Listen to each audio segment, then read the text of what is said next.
Mas malakas pa po dyan, dakila. Sa kanya pong katapatan, we sing, dakila.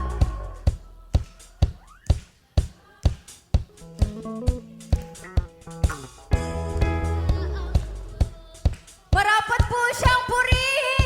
Sambitin po natin, dakila. Dakila. Marapat purihin. Dakila ang Diyos. Ito na po, ang muli natin pagkakaroon. Dakila ang Diyos. Marapat purihin.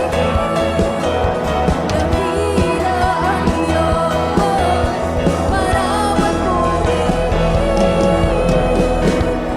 Palakpakan po natin ang dakilang hari na nasa ating kalagitnaan.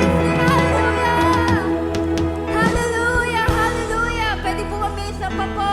Hindi po tayo papapigil na sabihin, dakila ang Diyos sa ating mga buhay. Hallelujah! Hallelujah! Sa araw po na ito, sabi ko nga po kanina, we are blessed dahil up to this very day ay hinayaan po ng Panginoon na tayo ay po ay malakas, nakakakilos ng maayos, okay po yung buhay na, yung ating pong kalagayan ngayon para makarating dito. We are beyond blessed because hinayaan ng Diyos na makarating tayo sa lugar na ito.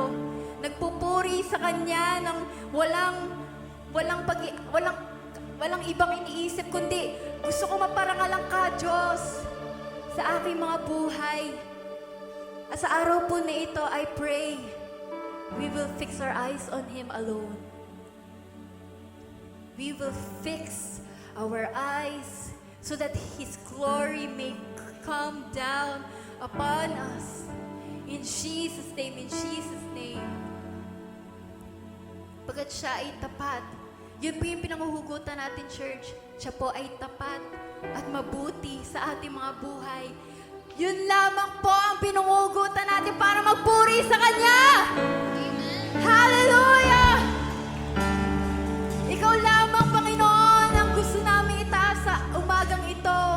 Wala pong ibang idols, Lord. Wala pong ibang bagay ang makapaghiwalay sa amin sa inyo dahil kayo pong mismo ang yumakap sa amin. Hallelujah. Can you say, thank you, Lord? Mas convicting po. Thank you, Lord. For I am blessed. Hallelujah. Awitan po natin ang ating Panginoon pagkat siya po ay mabuti at tapat. We fix our eyes to the throne of grace, to Him alone.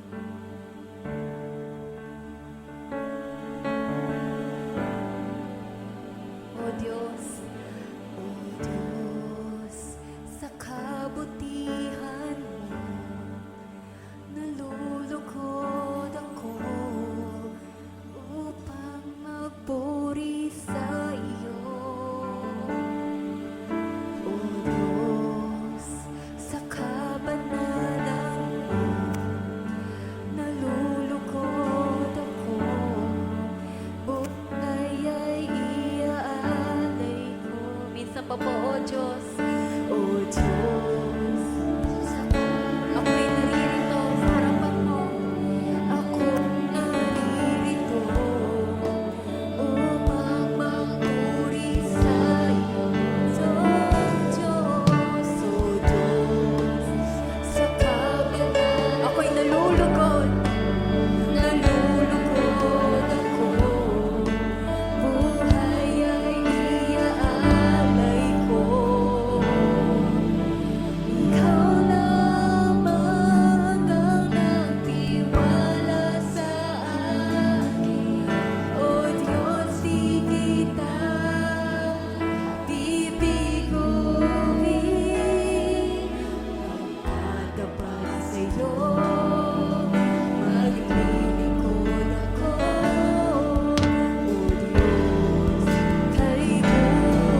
lamang, ikaw lang.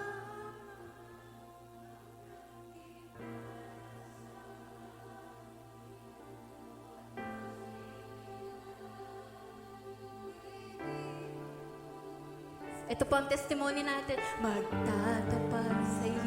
Say it! Maglilingkod ako, O